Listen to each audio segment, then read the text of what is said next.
Laurie is in Alberta, Canada. Hi, Laurie. How are you? Good, thanks. How are you, Dave? Better than I deserve. What's up? Well, Dave, my husband and I have been following your debt-free plan for a little while now, and we do have our emergency plan saved up. But my husband and I have been having a disagreement about that. He doesn't understand why you recommend to save only $1,000 and why you wouldn't save your fully funded emergency fund first.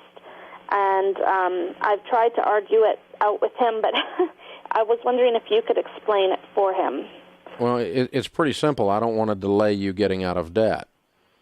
And the longer, Right. and if you spend, you don't have as much cash flow today because you have payments to build up your emergency fund.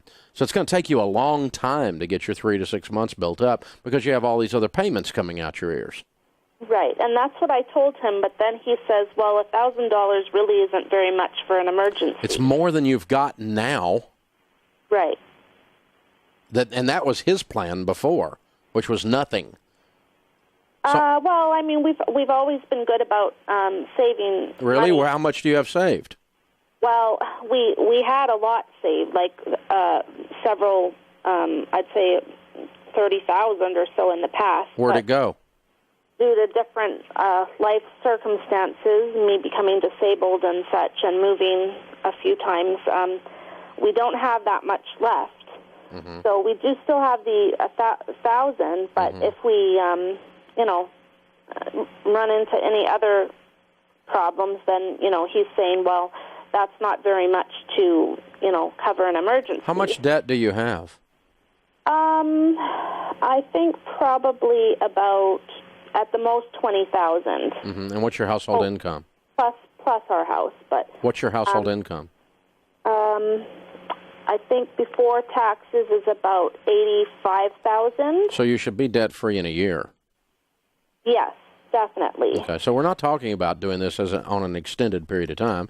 It's for a short period of time. Now, if you guys are facing medical concerns due to your disability and you want to beef up the 1,000 because of that, a little bit, that's fine. But in terms of discussing the theory of why you have baby step 1 being very small, it's so that you can get your stinking debts paid off. Because when you don't have any debts, then you can save money much more efficiently and much more quickly. Basically, when I first started this, Laurie, I was telling people, hey, don't save anything. Just get your butt out of debt. And that didn't work. You had to have a little bit of a pad out there, a little bit of a baby starter emergency fund.